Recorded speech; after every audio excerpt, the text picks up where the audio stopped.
말씀은 창세기 32장 24절에서 26절 말씀입니다.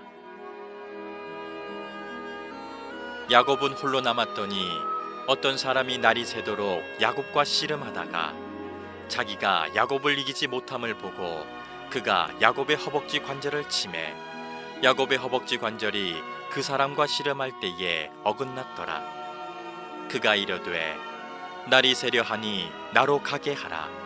야곱이 이르되 당신이 내게 축복하지 아니하면 가게 하지 아니하겠나이다. 아멘. 할렐루야. 날씨가 시원해져서 서울에 있는 어떤 교회 그 셀 모임들은 날이 이제 시원해져서 셀 모임을 강릉에 있는 커피숍에서 하는 분들이 있다고 그러더라고요. KTX 타고 가서 아침 먹고 셀 모임하고 이렇게 딱 오후에 오는 그런 교회들이 있다고 그러는데, 가을엔 예배드리기 신앙생활하기 좋은 계절입니다. 아멘. 우리 사회가 프레임, 처음부터 사고의 틀이 다른, 세계관의 틀이 다른 접근 때문에 오는 이런 갈등과 싸움들이 계속 진행되고 있습니다. 최근에 정부 통계에 의하면 우리나라의 사회복지단체가 3,000개 정도 된다고 하는데요, 이 중 카톨릭이 26%고 불교가 14%, 나머지 60%가 기독교에서 운영하는 단체들입니다. 장애인 단체, 아동보호단체, 노인단체도 마찬가지입니다. 거의 60%, 70%가 기독교에서 운영하는 단체들입니다. 기독교 학교들도 우리나라에 500개 정도가 기독교에서 운영하는 학교들입니다. 불교하고 캐톨릭은 100개도 안 됩니다. 그런데도 사회는, 세상 사람들은 교회를, 기독교를 비판하고 있습니다. 성 어거스틴이 쓴 하나님의 도성이라는 책이 있습니다. 이 책에 보면 하나님의 나라와 세상 나라와의 갈등, 싸움을 설명하고 있습니다. 물론 구약시대에는 하나님의 나라와 세상의 나라가 동일시됐지만 성경 전체에 흐르는 하나님의 나라와 세상 나라와의 갈등과 싸움은 성경 전체적에 흐르고 있다는 것입니다. 지금 세상도 마찬가지, 성경도 마찬가지고 프레임 때문에 오는, 세계관의 차이 때문에 오는 이런 갈등과 싸움이 지금 이 시간에도 계속되고 있습니다. 성경에 나와 있는 하나님 나라와 세상과의 갈등을 제가 예를 들어 설명해 드려보겠습니다. 노아의 홍수 사건이 있습니다. 하나님께서 노아에게 방주를 만들라고 명령하셨습니다. 노아 시대의 시대상이 창세기 6장에 나와 있습니다. 창세기 6장에 보면 당시 세상 사람들이 먹고 마시고 즐기고 논다고 그랬습니다. 사람들의 윤리적이고 도덕적으로 뭔가 잘 살아보겠다라는 생각보다는 어떻게 하면 잘 먹고 잘 마시고 놀 건지, 흥청망청하게 살 것인지에 대한 관심이 많았습니다. 노아 시대에도 그랬습니다. 성경은 그렇게 기록하고 있습니다. 얼마나 심했으면 하나님이 창세기 6장에 세상에 죄악이 가득하고 사람들이 생각하는 것마다 악하다고 성경은 기록하고 있습니다. 사람들이 생각하는 것이 거짓되고, 사람들을 속이고 또 속고, 사람들을 지배하려고 하고 착취하려고 하고 뺏으려고 하고 갈등하고, 이게 노아 시대의 사람들의 생각이었고 문화였습니다. 그래서 하나님이 오죽하면 세상에 사람들을 만든 것을 한탄하셔서 이 세상을 다, 세상 사람들을 멸망하겠다고 그렇게 말씀하셨겠습니까? 홍수 이후에, 홍수가 아라랏산 정상에 머무르고 이제 홍수 이후에 노아의 자식들이, 가족들이 홍수에서 노아의 방주에서 나왔습니다. 그래서 노아가 세 아들이 있었습니다. 셈, 함, 야벳이 있었습니다. 셈이 큰아들이고 함이 둘째고 야벳이 셋째입니다. 큰아들 셈은 황인종의 그 민족적인 그거의 뿌리가 황인종입니다. 둘째 함은 흑인들의 조상이 됩니다. 셋째 야벳이 백인들의 조상이 됩니다. 여기서 둘째인 함을 우리가 눈여겨볼 필요가 있습니다. 둘째 함에는 네 명의 아들이 있었는데 그 중에 니므롯과 가나안을 주목해 볼 필요가 있습니다. 창세기 10장에 나오는 얘기입니다. 니므롯은 창세기 10장에 첫 용사라고 설명하고 있습니다. 영걸이라고 설명하고 있습니다. 싸움꾼입니다. 얼마나 싸움을 잘하면 싸움꾼 영걸이라고 성경에 기록되고 있습니다. 성경에는 그 니므롯이 하나님과 대항했다고 나왔습니다. 하나님을 거스렸다고 나왔습니다. 하나님을 두려워하지 않고 하나님을 무시하고 하나님께 대항한 사람이 니므롯입니다. 이 니므롯이 시날 땅에 바벨론의 바벨탑을 쌓은 사람입니다. 여러분, 성경을 창세기 10장에 보면 바벨탑을 왜 사람들이 쌓았다고 그랬죠? 바벨탑을 왜 쌓았다고 그랬죠? 바벨탑을 쌓은 이유는 우리의 이름을 내기 위해서입니다. 더 높이 지어서 세상에 우리의 이름을 내는 겁니다. 니므롯이 바벨탑을 쌓습니다. 바벨탑을 높이 쌓아서 하나님의 이름은 빼고 거기에 니므롯의 이름을 기록하기를 원했습니다. 그래서 세상을 니므롯이 지배하고 힘과 권력으로 세상을 지배해서 자기 세상을 만들기 원한, 사람들을 착취해서 사람들을 지배해서 자기 왕국, 거대한 제국을 만들려고 한 것이 니므롯입니다. 그래서 바벨탑을 쌓습니다. 함의 아들 두 번째는 가나안입니다. 가나안은 비즈니스맨입니다. 장사를 잘하는 사람입니다. 그래서 가나안의 족속들 중에 지금도 레바논이나 유대인들이 비즈니스를 잘하죠. 그래서 전 세계의 금융권은 요 사람들이 주로 잡고 있습니다. 전 세계에서 금융이나 방송 관련된 모든 그 핵심은 다 이 사람들이 잡고 있을 정도로 비즈니스를 잘하는 사람들입니다. 이 가나안이 장사를 통해서 돈을 많이 벌어서 돈을 많이 벌다 보니까 옛날에야 화폐로 하는 것이 아니고 물물 교환이나 이런 걸로 재산을 축적했으니까 이 가나안이 장사를 잘해서 재산을 많이 축적했어요. 재산을 많이 모으다 보니까 이 재산을 이렇게 저장을 하고 축적을 해야 되잖아요. 그래서 창고가 필요했습니다. 그래서 창고를 짓습니다. 너무 재산이 많다 보니까 이제 창고 하나 가지고 안 되고 거대한 창고가 필요했습니다. 그래서 창고를 크게 짓고 그 재산을 지키기 위해서, 그 창고를 사람들로부터 지키기 위해서 성곽을 쌓기 시작합니다. 점점 높은 성곽을 쌓기 시작합니다. 그래서 거대한 도시국가가 만들어졌습니다. 도시국가가 이쪽에서 하나 생기고 이쪽에도 하나 생기고 점점 도시국가가 많이 생겼습니다. 도시국가끼리 서로 물물 교환을 하고 서로 교류를 해야 되니까 교류하기 위해서 서로 잠을 자야 되죠. 그래서 여관이 필요했습니다. 여관이 처음에는 하나였다가 점점 많아졌습니다. 여관이 서로 경쟁을 하다 보니 여관이 잘 돼야 되니까 경쟁을 하니까, 그래서 여관에는 더 장사를 잘하기 위해서 거기에 술도 팔고 거기에 음란한 문화도 팔고 결국은 여관이 발전되다가 음란한 문화가 만들어지기 시작합니다. 그래서 고대 근동 지방에 이 메소포타미아 문명 주변에 음란하고 퇴폐한 문화가 판을 치고 있었습니다. 이게 지금 노아의 둘째 아들인 함, 니므롯과 가나안에서 나온 이야기들입니다. 노아의 셋째 야벳은요, 백인종의 조상입니다. 이들은 바다를 끼고 자신들의 거처를 만들었습니다. 미국과 유럽 사람들이 이 야벳 족속입니다. 바다를 끼고 철기 문화를 통해서 그들은 해양 문화를 발전시켰습니다. 그래서 음란하고 퇴폐한 문화를, 해양 문화를 중심으로 싹트기 시작합니다. 이게 노아의 둘째와 셋째 아들에서 나온 이야기입니다. 이게 고대 근동 집안의 세상 나라의 풍습입니다.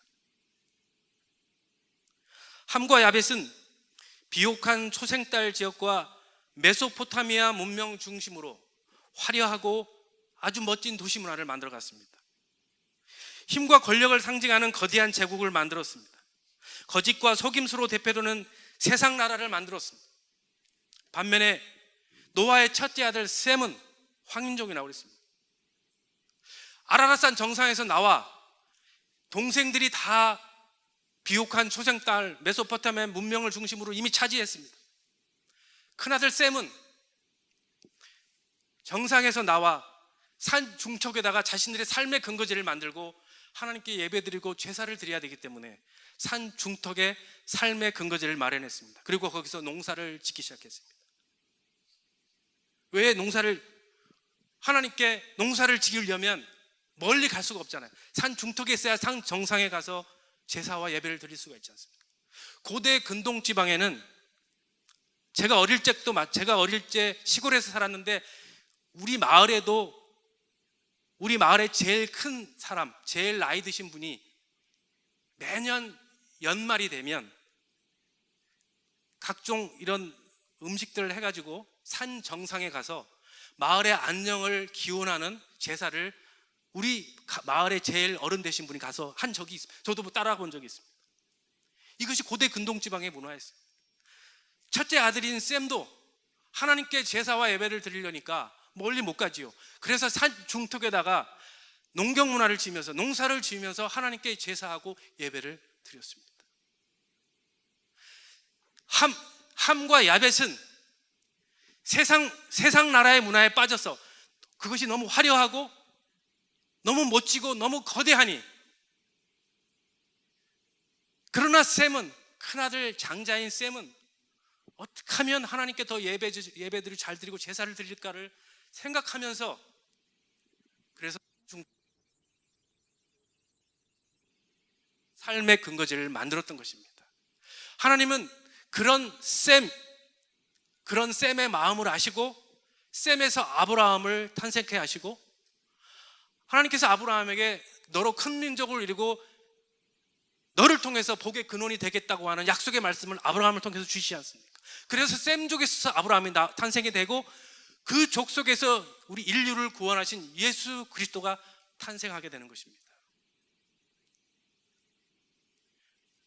그 이후에도 사사시대를 비롯해서 왕정시대를 거쳐서 이스라엘은 하나님의 나라와 세상 나라와의 갈등과 싸움이 성경 전체를 계속 흐르고 있습니다.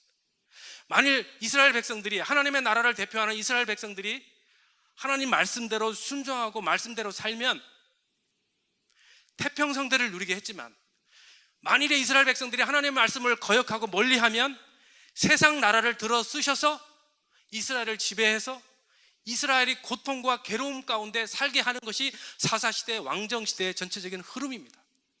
이것이 구약 성경의 전체적인 배경입니다. 하나님은 하나님의 나라와 세상 나라 사이에 구약 전체를 통해서, 이것이 성경에서 말하는 프레임 전쟁, 이것이 세계관의 차이에서 오는 하나님의 나라와 세상 나라와의 갈등과 싸움이 계속되어 왔습니다. 물론 구약시대를 했지만 예수 그리스도께서 인류를 구원하시기 오신 신약시대, 예수님이 오신 신약시대에는 하나님이 그 일을 교회를 통해서 맡기셨습니다.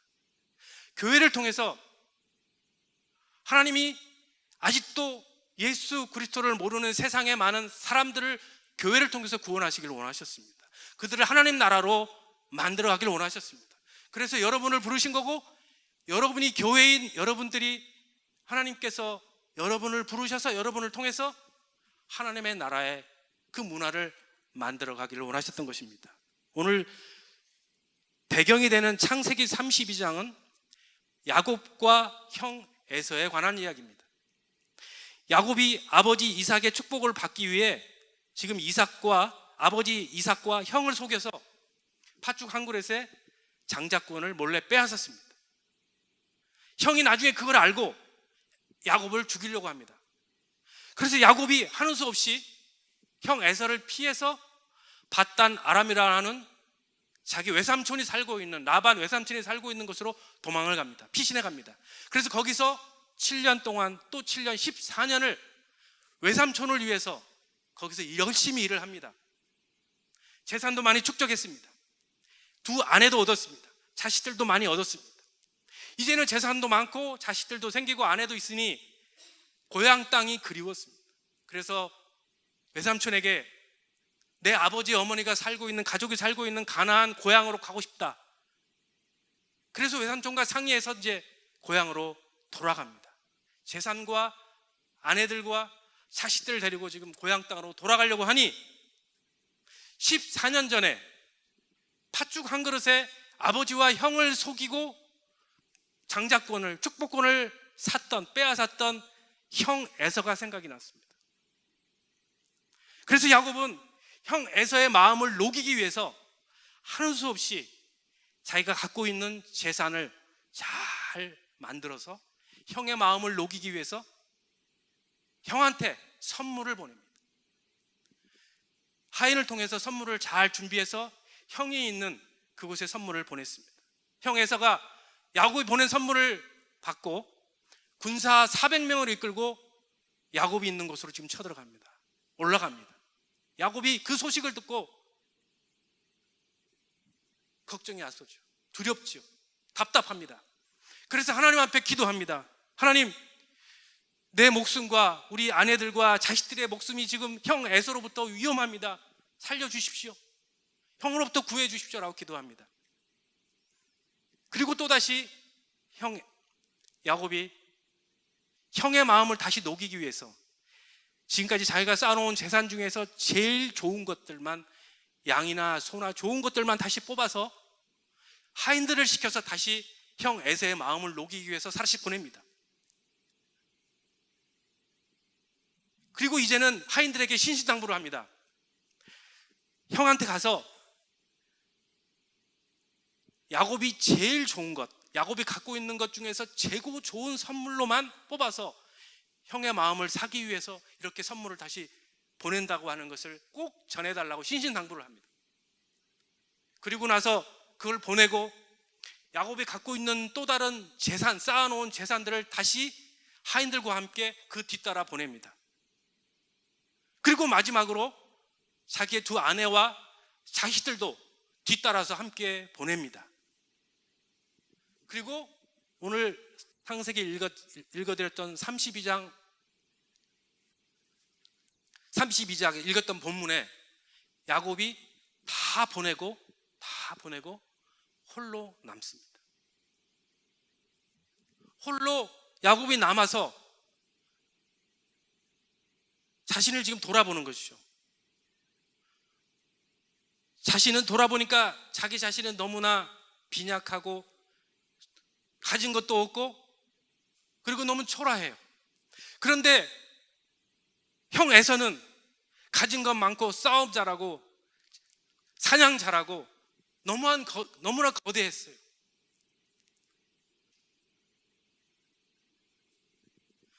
야곱은 분명히 혼자 홀로 남아서 형이 쳐들어온다니까 너무나 위험한 상황이고 위태로운 상황이었고 너무 두려운 상황이었어요. 오죽하면 형 에서로부터 건져달라고 하나님께 기도했겠습니까? 분명히 형은 싸움도 잘합니다. 아까 노아의 아들 중에 니므롯이 싸움 잘하는 영걸이라고 하지 않았습니까? 영걸처럼 바벨탑을 쌓은 니므롯처럼 형 에서도 거대한 존재였습니다. 너무나 거대했습니다. 바벨탑이었습니다. 난공불락이었습니다. 거대한 세상 나라였습니다. 그에 비하면 야곱은 너무 초라했습니다. 연약했습니다. 가진 것도 없습니다. 힘도 없습니다. 보잘것 없습니다. 화려하지도 않았습니다. 야곱은 힘도 없는 만몬 같은 세상 나라와 내가 싸워서 이길 수가 없었습니다. 그래서 홀로 남았습니다. 그래서 하나님 앞에 기도하는 겁니다. 하나님, 나는 가진 것도 없고 소박하고 힘도 없고 보잘것도 없는 사람입니다. 어떻게 내가 저 형 에서와 싸움 잘하는 형 에서와 겨루어 이길 수 있습니까? 저 사람은 바벨탑 같은 사람입니다. 저 사람은 거대한 세상 나라 같은 사람입니다. 어떻게 내가 저들과 싸워 이길 수 있습니까? 하나님 도와주십시오. 그렇게 홀로 남아서 밤새 야곱이 기도했습니다. 거대한 세상과 싸워 이길 수 있는 길은 하나님밖에 없었다는 사실을 야곱이 알았습니다. 그렇게 홀로 기도했더니 하나님께서 야곱의 기도를 들어주셨습니다. 33장 4절에 보니까 형 에서가 달려와서 야곱을 끌어안고 눈물을 흘리며 서로 펑펑 웁니다. 그리고 야곱을 용서합니다. 사랑하는 성도 여러분, 여러분에게 에서는 무엇입니까? 여러분을 힘들게 하고 두렵게 하는 에서는 무엇입니까? 어떤 사람에게는 그것이 경제적인 어려움이 있을 수도 있고요. 어떤 사람이 실제로 형일 수도 있고요. 가정일 수도 있고요. 여러분 앞으로 둘러싸고 있는 권력과 힘일 수도 있을 겁니다. 이러한 거대한 세상과 싸울 수 있는 길은 여러분이 갖고 있는 돈과 인맥과 권력이 아닙니다.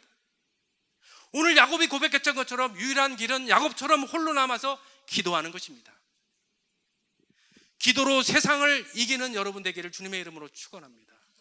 기도로 에서를 이기는 여러분 되기를 바랍니다. 야곱은 밤새 하나님과 기도하다가 하나님의 사자와 씨름을 합니다. 하나님의 사자가 밤새 야곱과 씨름을 하다가 야곱을 이기지 못하고 진땀을 빼는 장면이 오늘 성경 본문의 이야기입니다.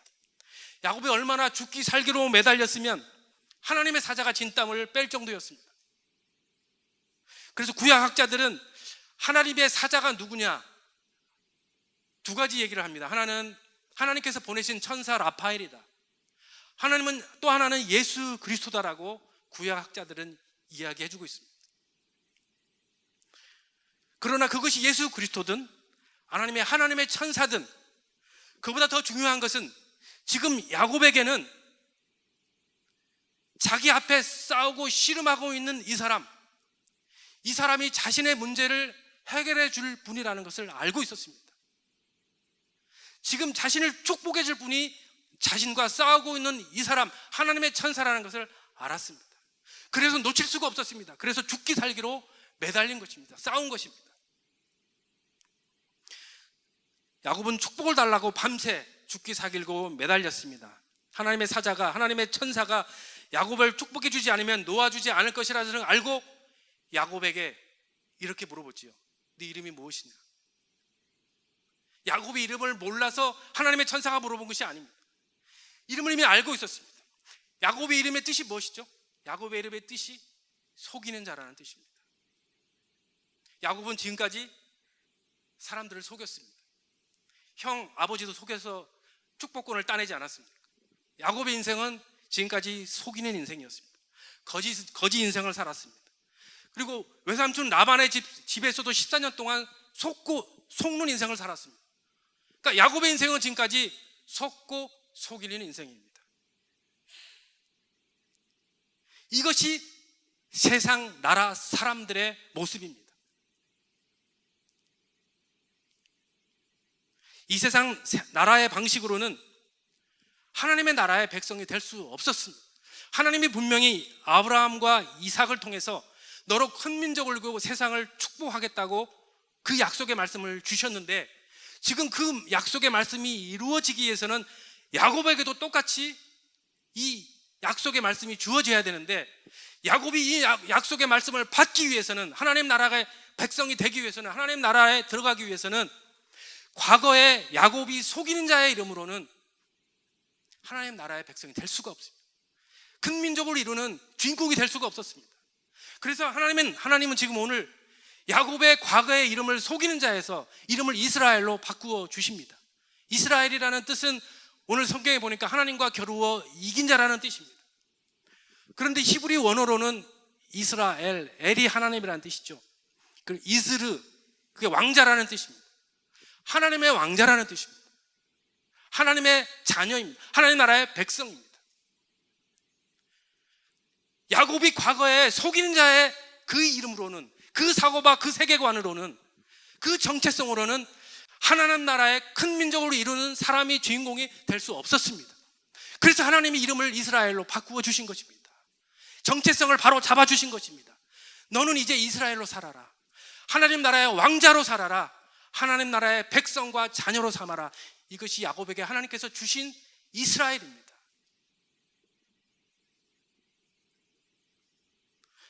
사랑하는 성도 여러분, 야곱이 이름을 바꾸고 나서 야곱은 이스라엘처럼 살았습니다. 하나님 나라의 왕자처럼 살았습니다. 하나님 나라의 백성과 자녀로 살았습니다.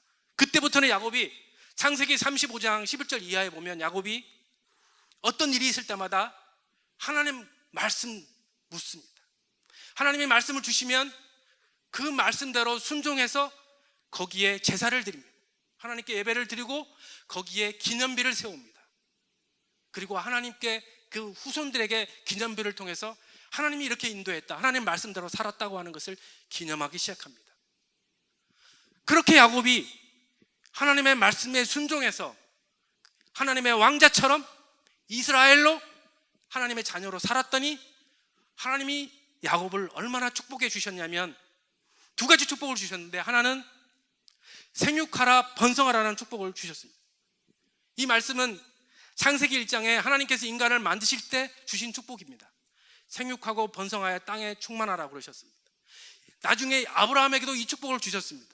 이삭에게도 주셨습니다. 오늘 야곱에게도 똑같이 하나님께서 이 축복을 주십니다. 생육하고 번성하라. 두 번째 축복은 아브라함과 이삭에게 주셨던 너로 큰 민족을 이루고 축복의 통로가 되게 해 주시겠다고 하는 그 약속의 축복을 주셨습니다. 실제로 그래서 야곱이 12아들을 낳습니다. 그리고 12지파가 여기서 탄생합니다. 이스라엘의 민족의 근거가 되는 이스라엘 민족을 형성하는 것이 야곱의 12명의 아들로부터 나옵니다. 두 가지 하나님의 축복이 그대로 이루어진 것입니다.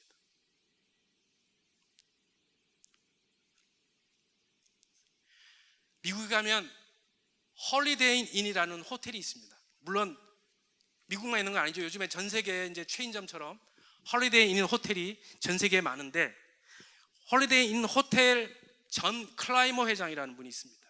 이분이 회장으로 있는 동안에 호텔을 수백 개를 더 증설을 하고 호텔을 잘 운영을 했습니다. 그런데 클라이머 회장의 한 가지 철학이 있습니다. 자기가 회장으로 있는 동안에는 호텔 안에, 홀리데이 인 호텔 안에 카지노를 짓지 않겠다는 것입니다. 그런데 클라이머 회장이 회장으로 되기 전에 이미 라스베이거스에는 홀리데이 인 호텔이 있었습니다. 그곳에 카지노가 있었습니다. 근데 그 카지노가 얼마나 잘 돼, 그 홀리데이 인 호텔이 얼마나 잘 되는지 다른 데에 몇 배 운영 이익을 남겼습니다. 그러니까 홀리데이 인 호텔의 이사들과 여러 경영진들이 회장에게 자꾸 압력을 넣습니다. 캘리포니아하고 뉴저지 같은 데도 카지노를 넣어라, 압력을 넣기 시작합니다. 클라이머 회장이 계속해서 반발하기 할 수 없다고 그랬습니다. 압력이 심해지니까 클라이머 회장이 자기 아내들과 가족들을 모아놓고 이 문제를 상의했습니다. 그리고 그 다음날 클라이머 회장은 사표를 내고 회장직을 그만두었습니다. 그리고 마지막 고별 연설에서 클라이머 회장이 이런 말을 남깁니다. 자신이 호텔에 카지노를 설치하지 않는 것은 하나님 나라의 정체성을 바로하기 위해서입니다. 그것을 지키기 위해서 저는 회장직을 그만두겠습니다. 그리고 떠났습니다. 많은 사람들이, 직원들이 박수갈채를 보냈습니다. 사랑하는 성도 여러분, 야곱이 홀로 남아 하나님께 죽기 살기로 기도로 매달렸고 이스라엘이라는 이름을 받고 하나님의 나라의 백성으로 축복을 받은 것처럼 저와 여러분도 이런 축복을 누리는 여러분 되길 주님의 이름으로 축원합니다.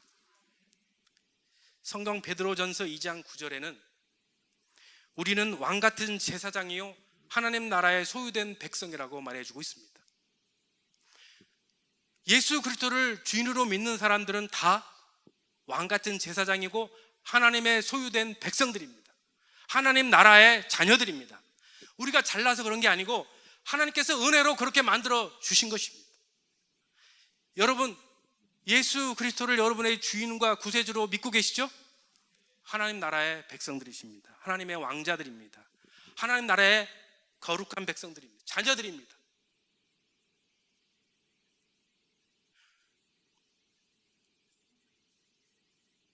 야곱처럼 과거 세상 방식이 아니라 하나님이 통치하시고 하나님 한 분만 높여지는 하나님 나라 백성으로 살아서 하나님으로부터 큰 축복을 누리는 그런 저와 여러분이 되기를 주님의 이름으로 축원합니다. 우리는 하나님 나라의 백성답게 당당하게 나라에 맞서 살아갈 수가 있습니다. 왜냐하면 하나님께서 우리를 왕자로, 자녀로, 백성으로 삼아 주셨기 때문입니다. 그래서 우리 앞에 어떤 에사와 같은 어떤 우리가 두려워하는 어떤 것이 있다 할지라도, 아니면 세상 나라의 거대한 것이, 힘과 권력이 우리 앞에 둘러싸고 있다 할지라도 우리가 걱정할 필요가 없는 것은, 우리가 하나님의 왕자와 하나님의 백성과 하나님의 자녀로 살면 하나님께서 그 문제를 우리를 대신해 싸워 주시는 것입니다. 왜요? 우리는 하나님의 왕자요 하나님 나라의 백성들이기 때문에 그렇습니다. 우리의 왕이신 것은 하나님이시기 때문에 그렇습니다. 사랑하는 성도 여러분, 우리 옆 사람과 아니면 뒷 사람과 한번 이렇게 한번 고백해 보시죠. 당신은 이스라엘입니다. 당신은 하나님 나라의 왕자이십니다. 백성이십니다. 이번 한 주간 여러분 사실 때 하나님의 왕자처럼 사시기를 축원합니다. 하나님 나라의 자녀로, 백성으로, 아니 이스라엘로 사는 여러분 되기를 주님의 이름으로 축원합니다. 그렇다면 여러분 앞에 어떤 문제와 어떤 갈등과 어떤 거대한 세상이 여러분 앞에 있다 할지라도 겁낼 필요가 없습니다. 하나님이 우리와 함께 하시고 동행하시고 싸우시기 때문에 그렇습니다. 그런 여러분 되기를 주님의 이름으로 축원합니다.